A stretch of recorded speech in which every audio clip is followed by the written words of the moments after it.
प्रश्न क्रमांक 20 मध्ये 10 संख्या आहे आणि त्याच्या भोवती 7, 6, 3, 4 आहेत. याही ठिकाणी संख्या भोवती आहे, मध्ये एक संख्या आहे, याही ठिकाणी आहे. या ठिकाणची आपल्याला संख्या मधली दिलेली नाही. आता या संख्येचं काय असं गुपित लपलंय जे मध्ये 10 आलेलं आहे ते आता मला सांगा बरं तुम्ही काय आहे ते.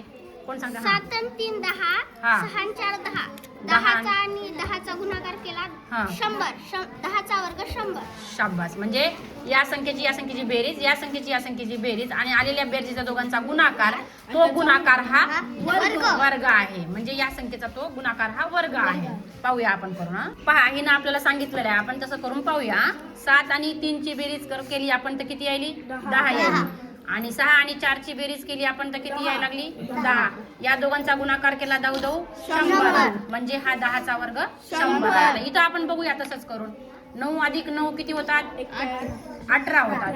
आणि 5 आणि 3 म्हणजे 3 अधिक 5 ची बेरीज किती होते? 8. 18 आणि 8चा गुणाकार केला 18 8 144, म्हणजेच 12चा वर्ग 144 आहे. तर त्याच्यानंतर आपण काय केलेलं आहे इथं बघा, 7 आणि 1 ची बेरीज जर केली, 1 अधिक 7 केलं तर बरोबर 8.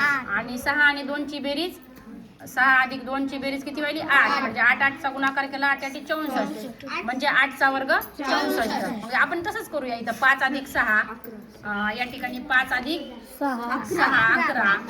आणि त्याच्यानंतर 3 आणि 8, 3 अधिक 8 11. 11 11 121. 121 चा वर्ग काय येतो? 121 कुणाचा वर्ग आहे? 11चा वर्ग आहे. म्हणून पर्याय क्रमांक 1 हे आपलं उत्तर आहे. शाबास. त्याच्यानंतर प्रश्न 21 वा काय म्हणते बघा. आता प्रश्न 21 वा काय म्हणते बघा. 6 3 36, 4 2 16, 5 7 प्रश्नचिन्ह. तर यामध्ये काय आहे दडलेलं? हा सांगा. 18 18 दोन्ही 36, 4 1 4 4 दोन्ही 8 8 8 8 दोन्ही 16, 5 7 35. म्हणजे साहित्र्यान 18 आणि 18च्या दुपटीमध्ये 18 दुनी 36, 18ची दुप्पट 36, 4 दुनी 8, 8ची दुप्पट 16, 5 7 35, 35ची दुप्पट 70 येते या ठिकाणी. म्हणून पर्याय क्रमांक 2 हे उत्तर राहील. म्हणजे या दोघांचा गुणाकार करायचा आणि आलेल्या गुणाकाराची दुप्पट करायची संख्या आहे. प्रश्न 22 वा बघा. 2 28 4, 3 49 5, 5 109 प्रश्नचिन्ह. तर या ठिकाणी काय संबंध दडलेला आहे बघा. आता ठिकाणी काय गुपित दडलेला आहे की म्हणजे याचा वर्ग करायचा आहे आपल्याला.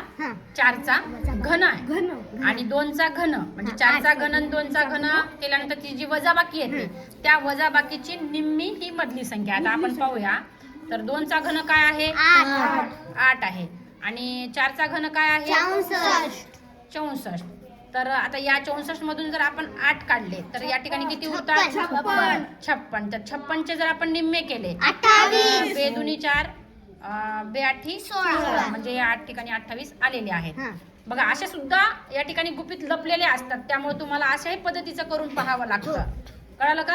आता या ठिकाणी 3चा घन काय आहे? 27. आणि 5चा घन काय आहे? 125. 5चा घन 125. मग आपल्याला 125 मधून जर 27 काढले आपण तर किती उरतात? 98 होतात. मग 98चे जर आपण निम्मे केले तर 98 18, म्हणजे 49 या ठिकाणी आलेले आहेत. आता आपण 5चा घन करूया. 125. 5चा घन काय आहे? 125. 125. आणि आता अशी एक संख्या ह्या पर्यायामधली आहे की त्यांचा दोघांचा गुणाकार केल्यानंतर 109 हे त्याचे निम्मे आहेत. आता 109 ची आपण दुप्पट बघूया किती येते ते अगोदर. असं करून पाहायचं. 109 चे जर दुप्पट आपण केले तर किती येतात? 218. आज चला 1 बे 0 0 1 1 बे 1 बे, म्हणजे 218 येतात.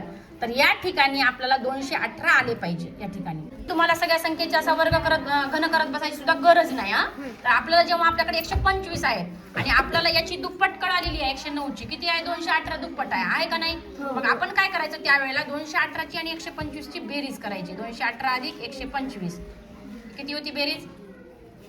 343. मग 343 कुणाचा घन आहे? 7चा घन आहे. म्हणून 7 ही संख्या. कळालं का? असं तुम्ही करत बसायचं नाही. सोपा पर्याय सांगितला मी.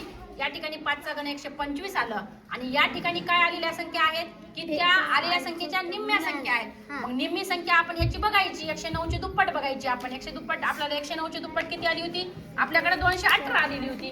मग 218 ची आणि 125 ची बेरीज करायची. जी संख्या येते ती संख्या कुणाचा घन आहे ते पाहायचं. आपल्याला कळालेलं आहे. कळलं का? हो. तर या ठिकाणी बघा 23वा प्रश्न आहे. 5 3 68 2 4 40 एक प्रश्नचिन्ह 74 3 7 116. तर असं काय या ठिकाणी गुपित लपलेलं आहे सांगा बरं. 5चा वर्ग 25 आणि 3चा वर्ग 9 त्यांची बेरीज करून हे त्यांची बेरीज 34 येते गुणिले 2 68. शाबास. 5चा वर्ग 25. या ठिकाणी 5चा जर वर्ग आपण धरलं तर किती येते या ठिकाणी? 5चा वर्ग 25 आणि 25 3चा वर्ग आणि 3चा वर्ग 9 9 आणि 25 आणि 9 ची जर बेरीज केली तर किती यायला लागलेली आहे? 34. 34 आणि या 34 ची दुप्पट केली तर बेचोक 8 बेत्रिक 6 68 यायला. मग आता याचा वर्ग दोघांची बेरीज आणि बेरीजची दुप्पट. 2चा वर्ग 4 आणि 4चा वर्ग 16 16 आणि 4 20 20 ची दुप्पट 40. 1चा घन 1. आता इथं कोणती संख्या अशी आहे की त्याची दुप्पट 74 येते. आता या दुप्पट 74 येते म्हणजे याचे निम्मे बघा. 74 चे निम्मे किती येतात बघा. 74 चे निम्मे जर आपण केलं तर 74 ला 2 न भागून घ्यायचं. बेत्रिक 6 आणि बेसाठी 14 म्हणजे 37 येतात. मग आता आपल्याला सांगा या ठिकाणी 1चा घन 1. आता या 1 मध्ये किती मिळवल्यावर 37 येतात? 1 मध्ये 36 36 कुणाचा वर्ग आहे? 6चा वर्ग आहे. कळालं का? लक्षात आलं? म्हणजे 6चा वर्ग 36 आणि 1चा वर्ग 1. 36 आणि 1 37. 37 ची दुप्पट 74. आपण अगोदर काय करायचं की 74 चे निम्मे कोण आहेत बघायचं. कारण या ठिकाणी दुप्पट दिलेले आहेत ना संख्या. 74 चे निम्मे आपल्याकडे आले 37 आले. पण 37 कुणाचा वर्ग नाही. पण इथे 1चा वर्ग 1 आहे. मग आपल्याला 36 पाहिजे आणखी. म्हणजे 36 हे 6चा वर्ग आहे. 3चा वर्ग 9 आणि 7चा वर्ग 49 आणि 9 ची बेरीज केली तर 58 आणि 58 ची दुप्पट केली तर 116. छान. तर या ठिकाणी पर्याय क्रमांक 2 हे आपलं उत्तर आहे. प्रश्न 24 आहे बघा.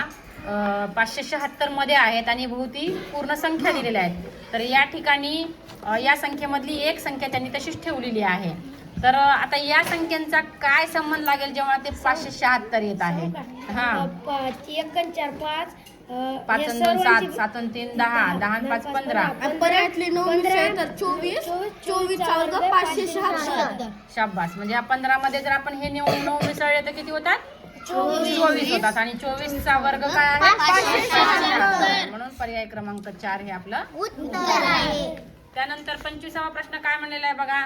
19 33 19 21 29 27 41 39 आणि या ठिकाणी प्रश्नचिन्ह दिलेलं आहे.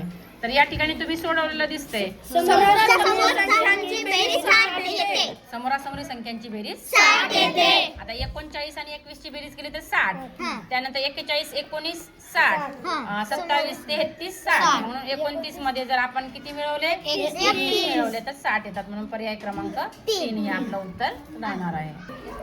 या ठिकाणी 26वा प्रश्न काय म्हणलाय? 7 120 4 1 80 8 5 प्रश्नचिन्ह 3. तर या ठिकाणी काय आहे बरं संबंध दडलेला आहे? 7 आणि 4 11 11चा वर्ग 121 121 मध्ये 1 मिसळला. 7 आणि 4 11 11चा वर्ग 121 11चा वर्ग 121 121 मधून जर 1 काढला तर 120. आता 1 आणि 8 किती होतात? 9 9. 9 9 81 81 मधून जर 1 वजा केला 80. 5 आणि 3 किती? 8 8 64 64 मधून 1 काढला तर 63. म्हणून पर्याय क्रमांक 3 आपलं उत्तर आहे. आता 27वा प्रश्न काय म्हणते बघा. या ठिकाणी आपल्याला सगळीकडे संख्या दिलेल्या आहेत समोरासमोर आणि या ठिकाणी 8च्या समोरची संख्या दिलेली नाही. तर या ठिकाणचा काय संबंध आलेला होता? समोरच्या संख्येच्या पाड्यात जाऊ 6च्या पट्टीत जाऊ त्याच्यात 1 मिळवले. 6च्या पट्टीत जायचं आणि एक मिळवले. आता 6च्या पट्टीत 6 न 6च्या पट्टीत गेलं तर 36. 36 मध्ये 1 मिळवला 37. 2 न 6च्या पट्टीत गेलं तर बेसख 12 1 मिसळला 13 आले. त्याच्यानंतर 4 सख 24 आणि 1 मिळवला 25 आले. म्हणून आपण काय करायचं की 8 न काय करायचं 6च्या पट्टीत जायचं. 8 सख 48 मध्ये 1 मिळवला 49. म्हणून पर्याय क्रमांक 1 हे आपलं उत्तर आहे. तर प्रश्न 28वा काय आहे? 7, 8, 112, 5, 9, 90 आणि 6, 11 प्रश्नचिन्ह दिले. तर यामध्ये काय संबंध दडलेला आहे? खालच्या दोन संख्येचा गुणाकार वरच्याची दुप्पट. गुणाकाराची दुप्पट. या दोन संख्येच्या गुणाकारी दुप्पट. 7 8 56. आपण 56ची जर दुप्पट केली तर काय येते? 56ची दुप्पट करणं म्हणजे 56 ला 2 न गुणणे. बेसक 12 2 हातचाला 1, बे 5 10 आणि 1 11 म्हणजे 112 यायलेत बघा ना. 5 9 45 आणि 45 ची दुप्पट आपण जर केली तर किती येते? 90 येते. 11 6 66 आणि 66 ची जर आपण दुप्पट केली तर 66 ला 132 यायली. 6 2 12 2 हातचाला 1 ते 12 आणि 1 13 म्हणजे 132 यायला लागलेत. पर्याय क्रमांक 2 हे उत्तर येते. त्यानंतर 29वा प्रश्न काय म्हणते बघा?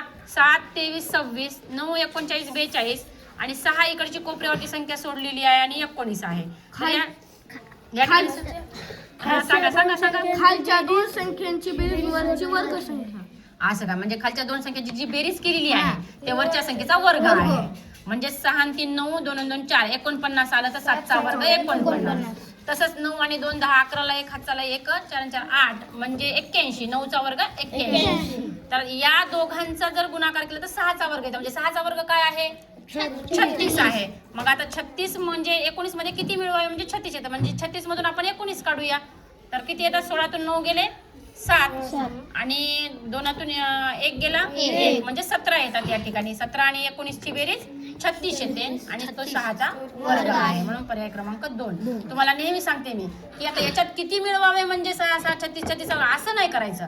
6चा वर्ग काय आपल्याला माहित आहे. ह्या संख्येचा वर्ग म्हणजे याचा वर्ग ही इथली येणारी संख्या आहे. म्हणजे या ठिकाणची 6चा वर्ग काय आहे? 36 आहे. 36 या ठिकाणी आपल्याला यायची बेरीज यायची म्हणजे आपल्याला काय करावं लागते? 36 मध्ये 19 करायची. म्हणजे त्या दोघांची बेरीज ही 36 येते.